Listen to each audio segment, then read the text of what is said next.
Évangile de Jésus-Christ selon saint Matthieu au chapitre 17, les versets 10 à 13.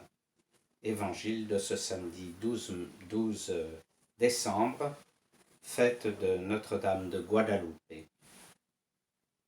Descendant de la montagne, les disciples interrogèrent Jésus. « Pourquoi donc les scribes disent-ils que le prophète Élie doit venir d'abord ?»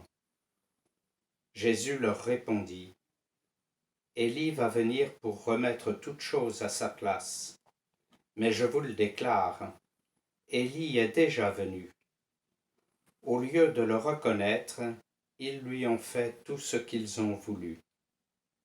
Et de même, le Fils de l'homme va souffrir par eux. » Alors les disciples comprirent qu'il leur parlait de Jean-Baptiste.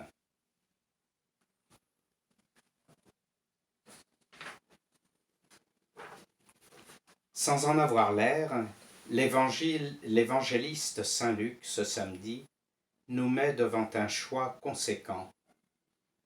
Nous pouvons lire et comprendre la Bible à la manière des scribes, pour qui les Écritures sont un ensemble de textes et de prescriptions qui définissent les obligations d'une vraie relation à Dieu et du salut qu'il promet.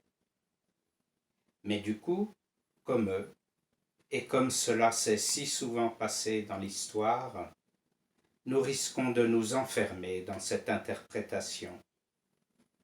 Nous risquons alors d'être sans pitié pour ceux et celles qui, comme les prophètes, comme Jean-Baptiste, puis Jésus, cherchent plutôt à incarner la parole de Dieu et sa miséricorde dans leur vie, dans leur action au service des plus vulnérables et des exclus, ou de ceux qui croient autrement ou qui ne croient pas.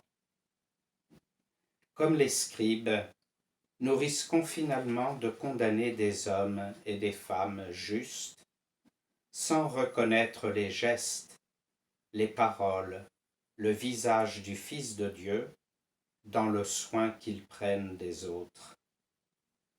Mais nous pouvons aussi, comme les disciples de cette page d'Évangile, choisir de nous ouvrir à Jésus en toute confiance, de lui poser nos questions sur le chemin où il nous accompagne de sa présence ou dans notre prière.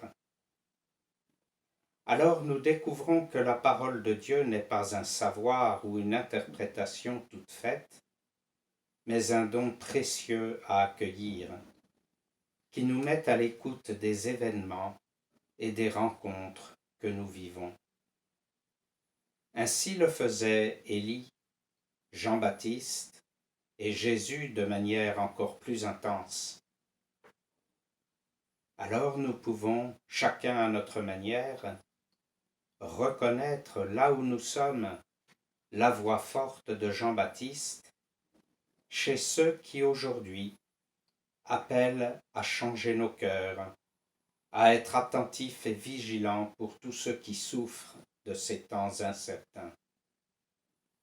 La venue de Dieu dans la chair des hommes, aujourd'hui comme hier, se prépare là, discrètement et en vérité.